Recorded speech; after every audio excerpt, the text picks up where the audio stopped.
Tidak ada kewenangan gubernur mempercepat. Kita diatur oleh undang-undang, ya. Jadi tidak ada kewenangan gubernur untuk mempercepat, memperlambat.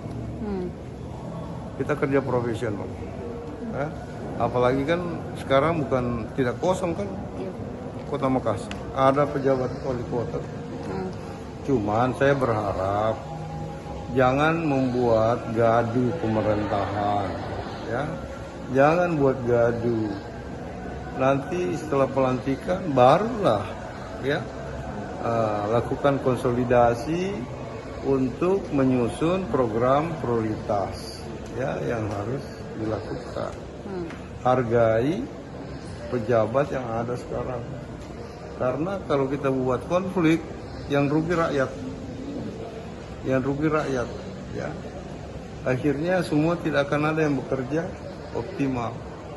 Kalau saya beri semangat, ya, beri semangat kepada seluruh pejabat pemerintah kota, ya, dan ya tentu jangan kita membuat statement-statement yang kira-kira bisa menurunkan imun